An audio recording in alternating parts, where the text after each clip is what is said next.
వీళ్ళు చైనా జోలికి పోరు, చైనాని ఏం చేయరు. అమెరికా చైనాలకు పోటీకి వచ్చే వ్యవస్థలు నాశనం చేస్తుంటారు.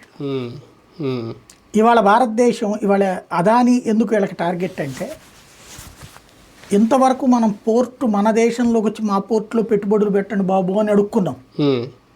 ఇవాళ మన దేశంలో పోర్టు విదేశీ వాడికి ఎవరికి ఇవ్వట్ల మనం. అయితే ప్రభుత్వం లేకపోతే అదాని కొంటాడు, లేకపోతే ఇంకోటి కొంటాడు, ఇక్కడ వాళ్ళకేస్తున్నాం. అదే సందర్భంలో అదాని వెళ్ళి బర్మాలో పోర్టు కొంటాడు, లేదంటే శ్రీలంకలో పోర్టు కొంటాడు. ఈ పోర్టులన్నీ ఇదివరకు ఎవరు కొనేవాళ్ళు? అమెరికా వాడు కొనేవాడు, యూరప్ దేశాలు కొనేవాడు. అంటే వాళ్ళు ఎలాగా ఒక ఆర్టిఫిషియల్ ఇది క్రియేట్ చేసి వాళ్ళ ప్రభుత్వాల చేత ఒత్తిడి తెచ్చి ఒక 100 కోట్ల అయ్యే పోర్టుని 5 కోట్లకు 10 కోట్లకు కొంటారు. అదే అదాని వాడికంటే ఇంకో రూపాయి ఎక్కువ వేసుకుంటున్నాడు. వేలంలో పార్టిసిపేట్ చేస్తున్నాడు ఇతను, వేలంలో అమెరికా వాళ్ళని కొడుతున్నాడు. అంటే వాళ్ళకి పోటీ వస్తున్నాడు. రెండవది, వరల్డ్ అంతా కూడా గ్రీన్ ఎకానమీ వైపుకి వెళ్ళిపోతుంది, క్రమంగా ఎలక్ట్రిక్ వెహికల్స్ రూట్లోకి పోతుంది. దీని ఎందుకంటే కాలుష్యాన్ని కంట్రోల్ చేయడానికి. ఈ ఎలక్ట్రిక్ వెహికల్స్కి పోయేటప్పుడు ఎలక్ట్రిసిటీ అనేది ప్రొడక్షన్ అది పెద్ద ఇష్యూ. కరెక్ట్గా ఆ మార్కెట్ని వీడు క్యాప్చర్ చేసే ప్రయత్నం చేస్తున్నాడు ఈ స్టార్టింగ్ డేస్ కాబట్టి. ప్రపంచవ్యాప్తంగా విపరీతంగా పవర్ ప్రొడక్షన్ పెట్టేసేసి అన్ని దేశాలకు అమ్మే ప్రయత్నం చేస్తున్నాడు. ఈజ్ ఎ బిజినెస్ మ్యాన్ వాడు. ఇప్పుడు వాడిని కొట్టేయాలి, కొట్టేసేస్తే అప్పుడు ఆ ప్లేస్లో అమెరికన్ కంపెనీలు దిగుతాయి.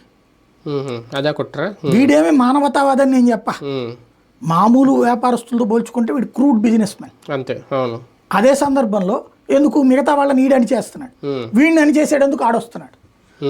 భారతీయుడిగా నేనేం ఆలోచిస్తాను, నా దేశానికి సంబంధించిన పెద్ద కార్పొరేట్ వ్యవస్థలను తొక్కేస్తే మన దేశానికి కదా లాస్ అయ్యేది. ఇప్పుడు మనం విదేశాల మీద డిపెండ్ అవ్వాలి. అంటే అలా చేయడమే వీళ్ళ కుట్ర అనేది మనకు ఎందుకు అర్థం కాదు.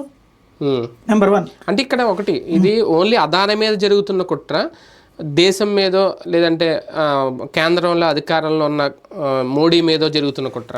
దేశం మీద జరుగుతున్న కుట్ర, దానికి ఒక సోర్స్ అదాని. ఇంతకుముందు రఫేల్.